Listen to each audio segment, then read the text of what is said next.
Hello అండి అందరికీ. So welcome back to hire divinity series.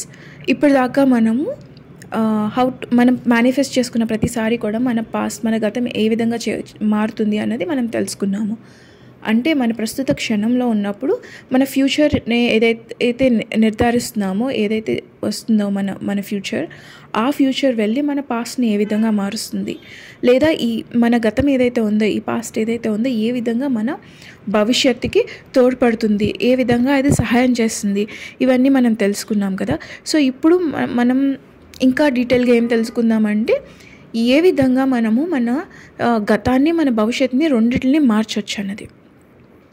So ఇప్పుడు దాకా మీకు అర్థమైన విషయాల్లో మీరు ఈ ప్రస్తుత క్షణంలో అన్ని కాలాలు కూడా ఈ ప్రస్తుత క్షణంలో ఉన్నాయి అనే ఆలోచన మీకు ఏ విధంగా అర్థమైంది, మీరు దీన్ని ఏ విధంగా తీసుకున్నారు?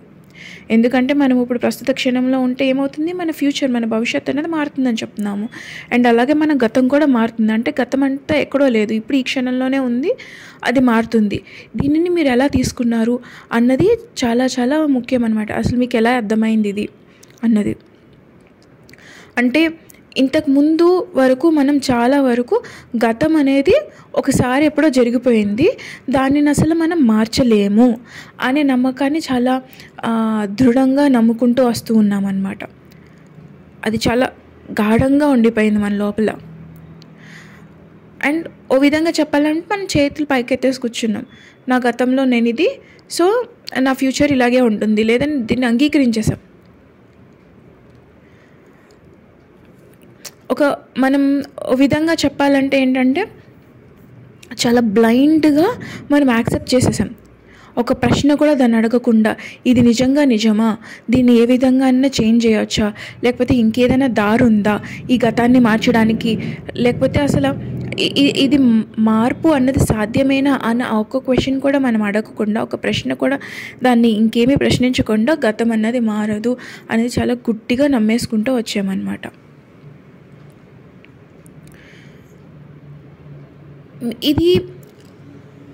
ఈ గతం ఏదైతే ఉందో అది మారుతుంది అనేదాన్ని మీరు అంగీకరించడానికి అసలు మిమ్మల్ని మీరు ప్రశ్నించుకునే సమయం అన్నది ఇప్పుడు వచ్చిందనమాట.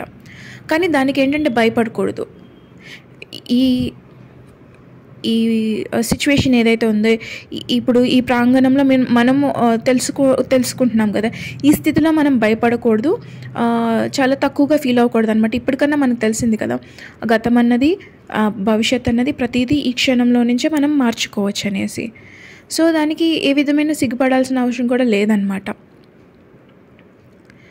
మరి మన ఫిక్స్డ్ బిలీవ్స్ ఏవైతే ఉన్నాయో, మనం ఇలా గట్టి నమ్మకాలు ఏవైతే ఉన్నాయో, సరికాని నమ్మకాలు ఏవైతే ఉన్నాయో, వాటిని ఫస్ట్ ఆఫ్ ఆల్ మనం వాటిని గుర్తించుకుని, వాటి వల్ల మనకి ఏ విధమైన డేంజర్, ఏ విధమైన అపకారం జరుగుతుందన్న దాని గురించి మనం తెలుసుకోవాలన్నమాట. ఫస్ట్గా మన బిలీఫ్ సిస్టమ్ ఏదైతే ఉందో అది మనల్ని ఒక ఇగ్నోరెన్స్లోకి నెట్టివేస్తూ ఉంటుందన్నమాట. అంటే ఇప్పుడు గతం మారదు అనే నమ్మకము పూర్తిగా మన అజ్ఞానంతో నిండిపోయి ఉంది. కానీ ఈ నమ్మకం ఏదైతే ఉందో మనకి, ఈ గతం మారదు అన్నది, అది దాంట్లో ఉన్న అసలైన ప్రమాదం ఏంటంటే, అది ఏం చేస్తుందంటే మన భవిష్యత్తుని మనము నియంత్రించలేము అన్న దాంట్లోకి మనల్ని నెట్టేస్తుంది. అంటే మన భవిష్యత్తుని మనం చేంజ్ చేయలేము, మన భవిష్యత్తు ఏదైతే ఉందో మన చేతుల్లో లేదు అనే దానికి ఇది తోడ్పడుతుందన్నమాట. ఏది, గతాన్ని నేను మార్చలేను, నేను గతం మార్చలేనప్పుడు నా భవిష్యత్తుని కూడా మార్చలేను కదా. సో ఒక అపనమ్మకంలోకి మనల్ని నెట్టేస్తూ ఉంటుంది. కానీ ఒకవేళ మన భవిష్యత్తుని మనం నిర్ణయించలేము అన్నది పడినప్పుడు మనం అసలు దైవమే కాదు, మనము ఆ స్టేట్ ఆఫ్ మైండ్ కాదు, మనం కేవలం మనుషులు మాత్రమే, నిస్సహాయత అన్న స్థితికి మనం వెళ్ళిపోతాం కదా. ఒక విధంగా చెప్పాలంటే కనుక, మన ఫ్యూచర్ని మనల్ని డిక్టేట్ చేస్తుంది మన పాస్ట్ వల్ల అన్నది మనం నమ్మేస్తున్నాం ఇక్కడ. అంటే గతంలో ఇలా జరిగింది కాబట్టి నా భవిష్యత్తు ఇలానే ఉంటుంది. మనం ఎప్పుడు ఆ మార్పు అన్నది ఇంకా మన మైండ్లోకే రానివ్వకుండా చేసేస్తుంది అన్నమాట ఈ థాట్. సో గతం మారదు అన్నదాన్ని మనం పూర్తిగా మర్చిపోవాలి. గతంని కూడా మార్చొచ్చు అన్న దాని మీదే మన ఫుల్ ఫోకస్ పెట్టాలి, దాన్ని నమ్మగలగాలన్నమాట. ఇంకొక ప్రమాదం కూడా ఉంది ఇక్కడ. ఏంటంటే గతం మారదు అనే నమ్మకాన్ని పట్టుకున్నప్పుడు మనం గతాన్ని మార్చుకునే అవకాశాన్ని కోల్పోతాం. ఫస్ట్ ఆఫ్ ఆల్ మనము ఆ ఆపర్చునిటీ ఏదైతే ఉందో మనం దాన్ని చేంజ్ చేసుకోవడానికి దాని నుంచి విడిపడిపోతాం అన్నమాట. ఎందుకంటే మనం స్వయంగా మనమేం చెప్తున్నాం, ఇది అసాధ్యము అని మనం దాన్ని తీర్మానించేస్తున్నాం. గతం మారదు అన్నది మనం తీర్మానించేస్తున్నాం. అప్పుడు ఏంటంటే అది అసాధ్యం కింద అయిపోతుంది. అసాధ్యం కింద అయినప్పుడు మన గతాన్ని మనం మార్చే ఆ శక్తిని మనం కోల్పోతున్నాం. ఆ నియమాన్ని అంటే ఇది అసాధ్యం అనే నియమాన్ని మనం స్వయంగా మన జీవితంలో ఏర్పరచుకుంటూ ఉంటున్నాం అన్నమాట. కానీ కొంతమంది గొప్ప వ్యక్తులు ఉంటారు, వాళ్ళు మాత్రం దీన్ని గ్రహించి వాళ్ళ గతాన్ని మార్చుకోగలుగుతారనమాట. అలాంటి వాళ్ళని మనం చాలామందిని చూస్తుంటాం.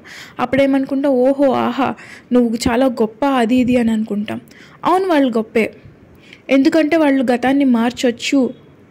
అది అసాధ్యమని ఎంతమంది అన్నా నేను దీన్ని మార్చి తీరుతాను అని మార్చి చూపించారు చూడండి, అందుకని వాళ్ళు గొప్పవాళ్ళే. ఇప్పుడు చాలా ఆశ్చర్యకరమైన విషయాలు మనం ఎన్నో తెలుసుకున్నాం ఈ బుక్ని తీసుకున్నప్పటి నుంచి. అలాగే ఇప్పటి వరకు మనం విన్నదానికన్నా ఇంకా ఆశ్చర్యకరమైన విషయాలను మనం తెలుసుకుంటూనే ఉంటాం. అండ్ ఆ ఆశ్చర్యకరమైన విషయాలు తెలుసుకోవడమే కాకుండా ఆ స్థాయిలకు కూడా మనం చేరుకోవాలన్నమాట. ఇది మన డివైన్ ఫ్రెండ్ ఎవరైతే ఉన్నారో ఆయనకి చాలా అతి ఇష్టమైన ఇది అని చెప్పొచ్చు అనమాట. మనం మంచి మంచి స్థాయికి, గొప్ప స్థాయికి చేరుకుంటూ ఉంటే ఆయన దాన్ని చూసి చాలా ఆనందిస్తూ ఉంటారు. ఎందుకంటే మనం తెలుసుకున్న ప్రతిదాన్ని మనం ఆ స్టేట్కి వెళ్తూ ఉంటే ఏంటంటే మన ఆలోచన పరిధి ఏదైతే ఉందో అది విస్తరించిపోయినట్టు. అంటే మనకి న్యూ పాసిబిలిటీస్ ఏవైతే, మన మైండ్ ఏదైతే ఉందో అది ఎక్స్పాండ్ అయ్యి న్యూ పాసిబిలిటీస్ ఏవైతే ఉన్నాయో వాటిని తీసుకుని వస్తున్నాయి. మరి అలా అయితే ఇక్కడ వచ్చే మెయిన్ క్వశ్చన్ ఏంటంటే, నేను ఇవన్నీ చేయడం వల్ల నేను ఏం కోల్పోతాను? చాలా ఉంటాయండి మీరు కోల్పోయేవి. మీరు ఏవైతే గొప్ప స్థితికి వెళ్ళాలనుకుంటున్నారో దానికి వెళ్ళడానికి ముందు మీరు కోల్పోయే ఏముంటాయంటే, ఆ గతం మారదు అనే నమ్మకం ఏదైతే ఉంటారో దాన్ని వదిలిపెట్టేయాల్సి వస్తుంది. మీరు దాన్ని పూర్తిగా కోల్పోతారనమాట. ఈ గతం మారదు అనే ఆ అపోహ పూర్తిగా కోల్పోతారు. అంటే ఏం చెప్తున్నాను ఇక్కడ, మీరు ఏం కోల్పోతారని చెప్తున్నాను? మీ గతంలోని అపనమ్మకాలు ఏవైతే పెట్టుకున్నారో అవన్నిటిని కూడా కోల్పోతారు. ఎప్పుడు? మీరు మీ భవిష్యత్తులో ఎప్పుడు గొప్ప వ్యక్తులుగా ఉండడానికి ప్రయత్నించినప్పుడు ఈ అపనమ్మకాలు ఏవైతే ఉన్నాయో వాటిని విడిచిపెట్టి వాటిని ప్రశ్నించినప్పుడు, ఎందుకు ఏదైతే మనకు చెప్పబడిందో, ఏదైతే మనం నమ్ముతూ వస్తున్నామో అది నిజమేనా కాదా అని దాన్ని ప్రశ్నించినప్పుడు మన గతం ఏదైతే ఉందో దాన్ని మనం పూర్తిగా కోల్పోతాం. ఒకవేళ మనకి ఈ నాలెడ్జ్ అన్నది లేదనుకోండి, మన వద్ద ఈ జ్ఞానం లేకపోతే మనం దాన్ని అనుభవించగలమా? అంటే గతాన్ని మార్చొచ్చు అనే ఆ ఎక్స్పీరియన్స్ ఏదైతే ఉందో దాన్ని మనం ఎక్స్పీరియన్స్ చేయగలుగుతాం అసలు మీకు ఏ నిజమైతే తెలుసో దేవుడికి కూడా ఆ నిజమే తెలుసు. ఆర్ మనం ఇలా చెప్పొచ్చు, God only knows what you know. అంటే దేవుడికి ఎంత మాత్రం తెలుసు అంటే నీకు ఎంత మాత్రం తెలుసు అంత మాత్రమే ఆయనకు కూడా తెలుసు. ఇప్పుడు దాకా మనం చెప్పుకున్నది ఏంటంటే మనకు ఒక వేకప్ కాల్. మనం ఎప్పుడన్నా లెగసీ, మన పాత బిలీఫ్ సిస్టమ్ ఏదైతే ఉందో, మనం పాస్ట్ని అన్చేంజబుల్ అని అనుకుంటున్నాం, అది ఇప్పుడు మారదు అని అనుకుంటున్నాం. ఒక విధంగా చెప్పాలంటే మనమే ట్రాప్ అయిపోయాం, మనమే బందీలుగా అయిపోయాం అనమాట. దాని నుంచి విడిపడి మనం ఈ మూమెంట్లో కనుక మన మైండ్ సెట్ ఏదైతే ఉందో దాన్ని షిఫ్ట్ చేయగలిగితే ఆ పాస్ట్, మన గతం ఏదైతే ఉందో అది చేంజ్ అవుతుంది అన్నదాన్ని మనం యాక్సెప్ట్ చేయగలిగితే మన ఫ్యూచర్, మన ప్రజెంట్, మన ఫ్యూచర్ కూడా ట్రాన్స్ఫార్మ్ అయిపోతాయి అన్నమాట, పూర్తిగా మారిపోతాయి. మనం ఒక కీ టేక్ అవే పాయింట్, ప్రతి దాంట్లోనూ ఒక మంచి మాట ఉంటుంది కదా. అలా ఇప్పుడు వరకు మనం మాట్లాడుకున్న దాంట్లో ఒక మంచి మాట మనం తీసుకువెళ్ళాలంటే మన పాస్ట్, మన గతం ఏదైతే ఉందో అది ఒక ఫిక్స్డ్ స్క్రిప్ట్ కాదు. అంటే ఇది ఇలా జరిగింది, ఇది ఇలా అంటే సినిమాకి చూడండి స్క్రిప్ట్ ఉంటుంది, అది ఫిక్స్ అయిపోయి ఉంటుంది ఆ సినిమా, ఆ సీన్స్ అవన్నీ తీసే ముందే. హీరోయిన్లు మొత్తం ఆ పాత్రధారులందరూ కూడా వాళ్ళ స్క్రిప్ట్ని వాళ్ళు చదివి దాన్ని మనకి ఎగ్జిక్యూట్ చేస్తారనమాట, నటిస్తారు అలాగా. సో అలాంటి ఒక ఫిక్స్డ్ స్క్రిప్ట్ కాదు మన పాస్ట్ అనేది. అది చాలా ఫ్లెక్సిబుల్ స్టోరీ అనమాట. ఎప్పుడు చేంజ్ అవుతూ ఉంటుంది. ఎప్పుడు చేంజ్ అవుతుంది అంటే మనం చేంజ్ అయ్యే కొద్దీ అది కూడా చేంజ్ అయిపోతూ ఉంటుంది మన పాస్ట్ అనేది. మనం ఎప్పుడైతే మన లిమిటింగ్ బిలీఫ్స్, మన పరిమిత ఆలోచనలు, భావాలు ఏవైతే ఉన్నాయో వాటిని వదిలిపెట్టేసి మనల్ని మనం కొత్త పాసిబిలిటీస్ ఏవైతే ఉన్నాయో అన్నిటికీ మనం ఓపెన్గా ఉన్నప్పుడు మన పాస్ట్ అనేది కూడా ఈజీగా చేంజ్ అయిపోతుంది అన్నమాట. సో మీ గతాన్ని మర్చిపోవడానికి లేదా కోల్పోవడానికి ఎంతమంది సిద్ధంగా ఉన్నారు? అండ్ ఈ జ్ఞానం ఏదైతే ఉందో దాన్ని పెంచుకోవడానికి ఎంతమంది సిద్ధంగా ఉన్నారు? ఈ ప్రశ్న చాలా చాలా ఇంపార్టెంట్ అనమాట. ఎందుకంటే మనము ఆ గొప్ప స్థితికి వెళ్ళాలని అంటే మనం కోల్పోవాల్సినవి చాలా ఉంటాయి. అందులో మెయిన్ మన లిమిటింగ్ బిలీఫ్స్, మన పరిమితులు ఏవైతే ఉన్నాయో మనకు మనం పెట్టుకున్నాయి, మనం బందీఖానాలో కూర్చుని ఉంటామన్నమాట. అది ఎవరో పెట్టింది కాదు, మనకు మనంగానే చేసుకున్నవి ఉంటాయి. మనకు మనమే సంఖ్యలు వేసుకుని కూర్చుని ఉంటాం. అలాంటివన్నిటిని కూడా మనము దాటేసి వెళ్ళిపోవాలి, వాటిని యాక్సెప్ట్ చేయగలగాలి. దట్ ఇంకోకే ఫైన్, ఇప్పుడు దాకా నేను వీటిని నమ్మాను, ఇంకా చాలు, వీటికి నాకు ఎటువంటి సంబంధం లేదు, వీటిని నేను దాటి వెళ్ళాలనుకుంటున్నాను. ఎందుకంటే చాలా బోరింగ్గా ఉంటుంది కదా ఒకటే రకమైన జరుగుతూ ఉంటే. సో మన ముందే, మన కళ్ళ ముందే కొంతమంది ఉంటారు, ఎక్స్ట్రాడినరీ ఎక్స్పీరియన్సెస్ ఉంటాయి వాళ్ళకి, కానీ వాటి నుంచి వాళ్ళు ఏమీ గెయిన్ చేయలేరు. అంటే ఇప్పుడు కొంతమంది చాలా అపూర్వమైన అనుభవాలు పొందుతూ ఉంటారనమాట. కానీ వారు ఏదైతే చూస్తున్నారో లేదా ఏదైతే అనుభవిస్తున్నారో ఆ అనుభవించినప్పుడు కలిగిన ఆ భావాలు ఏవైతే ఉంటాయో వాటిని వాళ్ళు వివరించలేరు అనమాట. వాళ్ళు దాన్ని ఎక్స్పీరియన్స్ చేసినా వాళ్ళు దాన్ని ఎక్స్ప్లెయిన్ చేయలేరు, దాన్ని అండర్స్టాండ్ చేసుకోలేరు. ఎందుకంటే వాళ్ళకి ఆ అనుభవాన్ని పొందడానికి సిద్ధంగా ఉండరు అనమాట. సిద్ధంగా లేకపోతే ఏమవుతుంది, ఎంత గొప్ప అనుభవం వచ్చినా దాని విలువ అన్నది మనం అర్థం చేసుకోలేం. దాని మీనింగ్, అసలు ట్రూ మీనింగ్ ఏంటి అన్నది మనకి తెలియకుండా పోతుందన్నమాట. సో ఎందుకు మనం ఎక్స్ట్రాడినరీ లైఫ్ కోరుకుంటున్నామండి, కానీ అసాధారణమైన అనుభవాలు కొన్ని కోరుకుంటున్నాము, కానీ అన్నీ సాధారణంగానే జరుగుతున్నాయి, ఎప్పుడు జరిగినట్టే జరుగుతున్నాయి. ఎందుకు అంటే ఈ ఆర్డినరీ లైఫ్లో మనం ఏదైతే ఆర్డినరీ లైఫ్ లివ్ చేస్తున్నామో అది ఏం చేస్తుందంటే ఆర్డినరీ ఎక్స్పీరియన్సెస్ని మాత్రమే తీసుకొస్తుంది మనకి. ఇప్పుడు ఒక వ్యక్తి ఉన్నారనుకోండి, వాళ్ళు ఆర్డినరీ లైఫ్ని లివ్ చేస్తూ ఉన్నారు. వాళ్ళు జ్ఞానం ఏదైతే ఉందో దాన్ని సంపాదించుకోకుండా, తెలిసిన దాన్ని క్వశ్చన్ చేయకుండా, గతం మారదంటే మారదు అని ఒప్పేసుకుంటున్నారు. అంతేకాని దాన్ని ప్రశ్నించకుండా ఎందుకు మారదు, ఏ విధంగా మారదు, ఏ విధంగా నేను మార్చగలను, దీన్ని ఏం చేస్తే ఇది మారుతుంది, లేదా ఏం చేస్తే ఇది నాకు ఎఫెక్ట్ పడదు, ఇలాంటి ప్రశ్నలు ఏమీ వేయకుండా, ఏ విధమైన క్యూరియాసిటీ లేకుండా ఒక సాధారణమైన జీవితం గడిపేస్తూ ఉంటే ఏమవుతుందంటే ఎక్స్పీరియన్సెస్ అనేవి కూడా చాలా సాధారణంగా ఉంటాయి.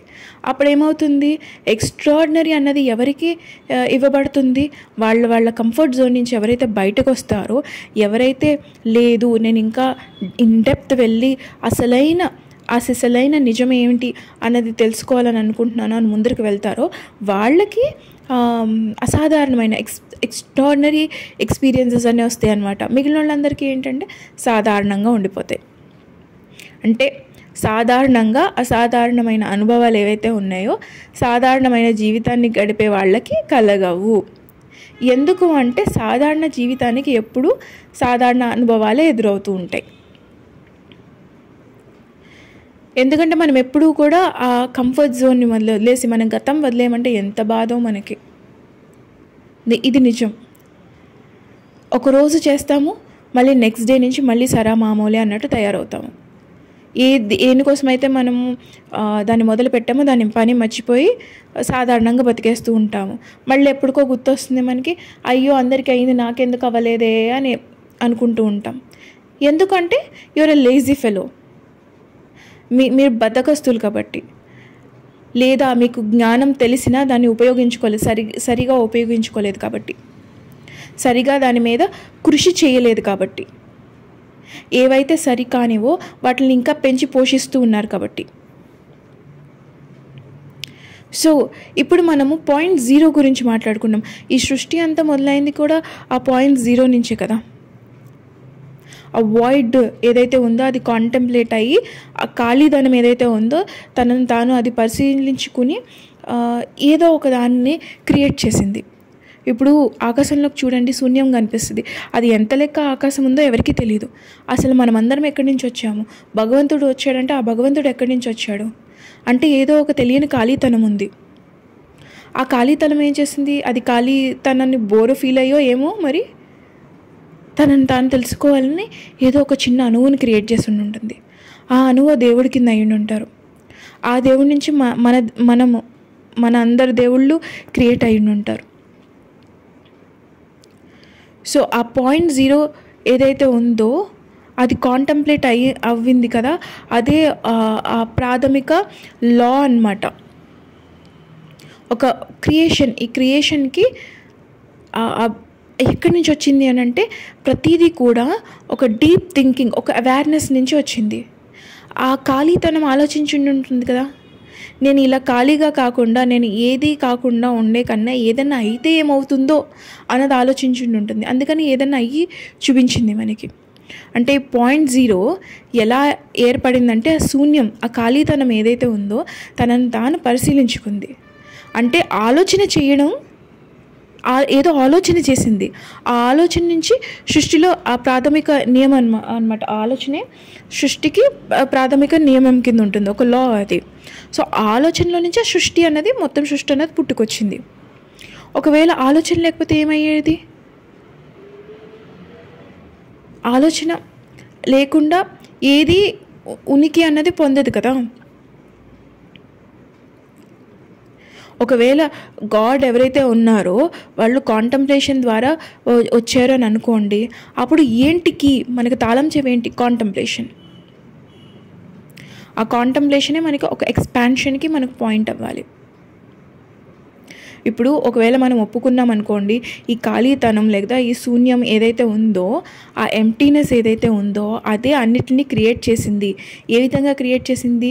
తనను తాను కాంటెంప్లేట్ చేసుకుంటూ క్రియేట్ చేసింది. అప్పుడు గాడ్ కూడా ఆ కాంటెంప్లేషన్ ద్వారానే వచ్చారు. అంటే మనం డీప్గా ఏం థింక్ చేయాలంటే, ఏం రిఫ్లెక్ట్ చేస్తుంది మనకి ఇక్కడ ఎగ్జిస్టెన్స్కి, మన యొక్క ఎగ్జిస్టెన్స్కి ఇక్కడ కీ ఏంటంటే గ్రోత్ అండ్ ఎక్స్పాన్షన్. అంటే దీని అర్థం ఏంటంటే దేవుడు కూడా ఒక ఆలోచన నుంచే ఉద్భవించాడని అనుకోండి అనే అర్థం ఉంటే, అంటే ఆలోచన అనేది మన విస్తరణకు, అంటే మన ఎక్స్పాన్షన్కి మూల కారణం అని చెప్పుకోవచ్చు కదా. మరి ఏంటి ఎక్స్ట్రాడినరీగా ఉండాలా నేను అంటే అవసరం లేదు. ఆర్డినరీ మూమెంట్స్ ఏవైతే ఉన్నాయో అవే మనకి బెస్ట్ అనమాట, కాంటెంప్లేట్ అయ్యి ఎక్స్ట్రాడినరీ థింగ్స్కి కాంటెంప్లేట్ అవ్వడానికి. అంటే ఇప్పుడు మనకి ఒక ముఖ్యమైన విషయం మనం తెలుసుకోవాలి. ఇప్పుడు మన స్కూల్ టైంలోనో మనం ఈ నేర్చుకుంటున్నప్పుడు నేర్చుకునే విధంగానే మన ఆట సమయంలో కూడా నేర్చుకోవడం సమానంగా ముఖ్యం అనమాట. అంటే మన పాఠశాల సమయంలో, అంటే మన స్కూల్ టైంలో ఏ విధంగా అయితే మనం నేర్చుకుంటున్నామో, మనం ప్లే టైంలో కూడా అలాగే నేర్చుకోవడం ఎంతో సమానం అనమాట. నిజానికి ఒక సాధారణమైన క్షణంలోనే అసాధారణమైన విషయాల గురించి మనం తెలుసుకుంటూ ఉంటాము. అండ్ అసాధారణమైన విషయాల గురించి మనం ఆలోచించాలి. అంటే అసాధారణమైన విషయాలనేసి మనం దాని మీద స్ట్రెస్ పెట్టేసి కాదనమాట. చాలా సహజంగా సాధారణమైన మూమెంట్స్లో, అంటే మనం ఆడుతూ పాడుతూ ఏదైతే ఉందో దాన్ని క్రియేషన్ అనేది మనం ఆడుతూ పాడుతూ చేయాలన్నమాట. అండ్ అడ్వాన్స్డ్ బీయింగ్స్ ఎవరైతే ఉన్నారో వాళ్ళని పాస్ట్ని ఫ్యూచర్ని కూడా చేంజ్ చేసేస్తూ ఉంటారు. ఇప్పుడు మనం గాడ్స్ అంటున్నాము, లేదా ఎక్స్ట్రా టెరిషియల్ బీయింగ్స్ అంటున్నాము, ఏ పేరు పెట్టండి, అంటే దేవుళ్ళో లేకపోతే ఏమంటారు వీళ్ళని, ఏలియన్స్ అంటాం కదా, పక్క ప్లానెట్స్ నుంచి వచ్చిన వాళ్ళు లేకపోతే ఏంజిల్స్, ఇలాంటి వాళ్ళందరూ ఉంటారు కదా, ఏయో పేర్లు పెడుతూ ఉంటాం కదా. సో ఎవరొకళ్ళు ఈ జీవులందరూ కూడా వాళ్ళకి కెపాసిటీ ఉంది టైంలో వెనక్కి వెళ్ళడానికి, ముందరికి ఫ్యూచర్లోకి కూడా వెళ్ళడానికి. గాడ్ అంటే అంతే కదా, ఆయన తలుచుకుంటే ఎంత మన గతం అన్నది ఎక్కడ మనకి దాని ఊసే లేకుండా మన భవిష్యత్తు అన్నది మారిపోతుంది. అంటే ఆయన గతం నుంచి మనంతా చేంజ్ చేసుకుని వచ్చేసారు అనేసి. సో ఇప్పుడు దేవుళ్ళు అని అనుకుందాం, మనకి మోస్ట్ ఈజియెస్ట్ కాబట్టి. సో మన దేవుళ్ళు ఎవరైతే ఉన్నారో పాస్ట్లోకి వెళ్తారో వాళ్ళు ఫ్యూచర్లోకి వెళ్తారు. వాళ్ళు చాలా ఈజీగా వాళ్ళకి ఎబిలిటీ ఉంది ఆ కాలంలో వెనక్కి వెళ్ళి భవిష్యత్తును పూర్తిగా మార్చేయగలుగుతారు కాబట్టి. సో వాళ్ళు ఇప్పటికీ అలాగే చేస్తూ ఉంటారు. అంటే వాళ్ళు ఇదివరకు చేశారు, ఇప్పుడు కూడా చేస్తూనే ఉంటారనమాట. వీళ్ళని మనం అడ్వాన్స్డ్ బీయింగ్స్ అనుకుంటున్నాము. వాళ్ళేమీ గొప్ప కాదు, వాళ్ళు మనకన్నా కొంచెం అడ్వాన్స్డ్గా ఉన్నారనమాట. వాళ్ళకి ఎబిలిటీ ఉంది బ్యాక్ అండ్ ఫోర్త్ వెళ్ళడానికి, వెనక్కి వెళ్ళి టైంలోకి లేకపోతే ముందర ఫ్యూచర్లోకి వెళ్ళి చేంజ్ చేయడానికి. అంటే దీన్ని బట్టి మనం ఏం అర్థం చేసుకోవచ్చు, ఇక్కడ ఆ టైం ఏదైతే ఉందో, ఆ సమయం ఏదైతే ఉందో అది ఫిక్స్డ్ కాదు. దానిని కూడా అందులో జరిగిన సన్నివేశాలని కూడా మనం మార్చొచ్చు. పాస్ట్ ఏదైతే ఉందో, ఆ గతం ఏదైతే ఉందో అది ద్రవ రూపంలో ఉంది, అది ఫ్లూయిడ్ రూపంలో మాత్రమే ఉంది. మరి పాస్ట్ మనకు తెలిసిన గతం కన్నా డిఫరెంట్గా ఉంటుందా? అసలు పాసిబుల్లేనా? అవును, వాళ్ళు వెనక్కి వెళ్ళి మార్చారంటే ఇట్స్ పాసిబుల్ దట్ పాస్ట్ కూడా మనం ఏదైతే అనుకున్నామో ఆ పాస్ట్ కన్నా ఇప్పుడు మనం ఏదైతే తలుస్తున్నామో ఆ పాస్ట్ డిఫరెంట్గా ఉండొచ్చు. అంటే ఇప్పటి వరకు తెలుసుకున్న గతం వేరే విధంగా ఉండే అవకాశం ఉందా అంటే అవును, తప్పకుండా ఉంది అనే చెప్పుకోవచ్చు అనమాట. మరి దాన్నే మనం టైం ట్రావెల్ అని అంటున్నాం కదా, ప్రజెంట్ మూమెంట్. అంటే టైం ట్రావెల్ అంటే ఏంటి? కాలయానమా? వెనక్కి వెళ్ళి ఆదిత్య 369 అనే మూవీ ఉంటుంది అనుకుంటా, అలా టైం మిషన్ పెట్టుకుని చూడండి వెనక్కి వెళ్తారు. అలా ఇప్పుడు మనం లోతుగా ఆలోచిస్తే కనుక ఈ టైం ట్రావెల్ ఏదైతే ఉందో అది సాధ్యమే. ఒకవేళ అది సాధ్యమైతే కనుక అది పూర్తిగా మన ప్రస్తుత సమయంలో సంబంధం కలిగి ఉంటుందనే విషయాన్ని మనకు అర్థమవుతుంది కదా. టైం ట్రావెల్ పాసిబుల్లా కాదా అంటే అవును, పాసిబులే అనుకుంటున్నాము. అప్పుడు ఎవ్రీథింగ్, ఈ ప్రస్తుత క్షణంని మనం చేంజ్ చేసుకుంటే ఈ ప్రస్తుత క్షణం మీద మనకు పట్టు ఉంటే కనుక ప్రతిదీ మనం పాస్ట్లోకి వెళ్ళొచ్చు, ఫ్యూచర్లోకి వెళ్ళొచ్చు. ఆ టైం ట్రావెల్, ఆ టైం వెనక్కి వెళ్ళొచ్చు, ముందుకు వెళ్ళొచ్చు, అన్నీ చేయొచ్చు అన్నది ప్రతిదీ కూడా మన ప్రజెంట్ మూమెంట్తో లింక్ అయిపోయి ఉందన్నమాట ఇక్కడ. సో కాలంలో వెనక్కి వెళ్ళడం అనేది నిజంగా వెనక్కి వెళ్ళడమే కాదనమాట, గడిచిపోయిన కాలాన్ని ప్రస్తుతానికి తీసుకురావడం. ఇప్పుడు ఈ విషయం ఎంతమందికి అర్థమైంది అంటే, కాలంలో వెనక్కి వెళ్ళడం అంటే నిజంగా వెనక్కి వెళ్ళడం మాత్రమే కాదు, వెనక్కి వెళ్ళి ఏదో చేసేసేయడం కాదనమాట. ఆ గడిచిపోయిన కాలం ఏదైతే ఉందో దాన్ని ప్రస్తుతానికి తీసుకురావడం. ఎందుకంటే ప్రస్తుతంలోనే కదా మనం అన్ని చేంజెస్ చేయగలుగుతాము. సో వాటిని ప్రస్తుతానికి తీసుకొచ్చి మనకు కావాల్సిన విధంగా మనం మార్చుకోవచ్చు అన్నదే కదా వెనక్కి వెళ్ళడం అని అంటే. సో ఎక్స్ట్రాడినరీ ఎక్స్పీరియన్సెస్ అనేవి ఏంటంటే ఎవరికి వస్తాయి, ఈ అసాధారణమైన అనుభూతులు అన్నవి ఎవరికి కలుగుతాయి అని అంటే ఎవరైతే సిద్ధంగా ఉన్నారో వారికి. దేనికి సిద్ధంగా ఉండాలి? ఈ ఆర్డినరీ సాధారణమైన జీవితాన్ని, ఈ సాధారణమైన ఎక్స్పీరియన్సెస్ని వదిలేసి వచ్చే వాళ్ళకి, అండ్ వాళ్ళ గతాన్ని, వాళ్ళ సరికాని నమ్మకాలని, ఈ అన్నిటినీ కూడా బాధగా అనిపించిన వాటిని అక్కడికక్కడ వదిలేయడానికి. మరి మన క్రియేషన్ చేసుకోవడానికి ఏంటండి మనకి ఫౌండేషన్ అంటే కాంటెంప్లేషన్. కాంటెంప్లేషన్ అంటే ఏంటి? చాలా లోతుగా ఆలోచించడం అన్నమాట. అండ్ మనం ఇంకేం తెలుసుకున్నాం మనం ఇక్కడ? పాస్ట్ అన్నది ఫిక్స్డ్ కాదు, అదేమవుతుంది, దాన్ని మనం ఆల్టర్ చేయొచ్చు, అంటే దాన్ని మనం మార్చవచ్చు. టైం ట్రావెల్ అంటే ఏంటి? అది జస్ట్ వెనక్కి వెళ్ళి కూర్చోవడమే కాదు, దానిని ఈ ప్రస్తుత క్షణానికి తీసుకొచ్చి మార్చుకోవడం, మనకి నచ్చినట్టుగా మార్చుకోవడం. అల్టిమేట్గా ఈ ఈ ఇప్పుడు దాకా ఉన్న దాంట్లో మనం ఏం తెలుసుకోవచ్చు అంటే, మనం ఎప్పుడైతే మన అవేర్నెస్ని ఎక్స్పాండ్ చేసుకుంటామో, కొత్త ఆపర్చునిటీస్ కోసం మనం ఓపెన్గా ఉంటామో, మన గ్రేటెస్ట్ కంట్రోల్ మనకి మన లైఫ్ పట్ల ఏదైతే ఉందో, ఈ పాస్ట్, ప్రజెంట్, ఫ్యూచర్ ఇవేవైతే ఉన్నాయో వీటి మీద మనకు ఒక కంట్రోల్ వచ్చేస్తుంది అనమాట. సో అప్పుడు మనం చాలా సాధారణమైన మూమెంట్స్ నుంచి కూడా మనం ఎక్స్ట్రాడినరీ థింగ్స్ని మనం క్రియేట్ చేసుకోగలుగుతాం, మనం ఆలోచించగలుగుతాం, వాటిని మన లైఫ్లోకి మనం తెచ్చుకోగలుగుతాం అన్నమాట. సో ఏ విధంగా మనము మన గతాన్ని, మన భవిష్యత్తుని మార్చుకోవచ్చు, ఇంకా ఏ విధంగా మనం జ్ఞానాన్ని పెంపొందించుకోవచ్చు అన్నది మనం నెక్స్ట్ వీడియోలో చూద్దాం ఫ్రెండ్స్. సో ఇప్పటికీ అయితే సెలవు. ఈ వీడియో కనుక మీకు నచ్చినట్టయితే లైక్ చేయండి and please do subscribe the channel. And మీరు ఏదైనా తెలియజేయాలనుకుంటే కనుక మీరు కమెంట్స్ రూపంలో తెలియచేయచ్చు. అండ్ అలాగే మీకు అర్థమైందా లేదా అన్నది కూడా నాకు కమెంట్స్ రూపంలో తెలియచేయండి, లేదా ఇంకా స్లోగా ఎక్స్ప్లెయిన్ చేయాలా అన్నది కూడా నాకు తెలియచేయండి. సో దట్ వీలైనంత వరకు నేను ఏదైనా మాడ్యులేషన్ చేసుకోవాలని అంటే కనుక తప్పకుండా చేసుకుంటాను. సో అండ్ ఇప్పటి వరకు ఏదైతే వింటున్నారో అవి ఒకవేళ మీకు కనుక అర్థమైతే వాటిని మీరు ప్రాక్టికల్లోకి తీసుకురండి. జస్ట్ ఏదో కొత్త బుక్ వచ్చిందా వినేసామా అన్నట్టు కాకుండా, ఇప్పటి నుంచి అది కష్టంగా అని అనిపించినా ప్రాక్టీస్ చేయడం మొదలెట్టండి. ఇప్పుడు దాకా చాలా చాలా చాలా విషయాలు మనం తెలుసుకుంటూ వచ్చాం కదా. సో అవన్నీ కూడా రోజుకొకటి ఒక్కొక్కటి స్టార్ట్ చేసుకుంటూ మీరు వింటున్న ప్రతిదీ కూడా మీకు ఆచరణ రూపంలో వచ్చేయాలన్నమాట.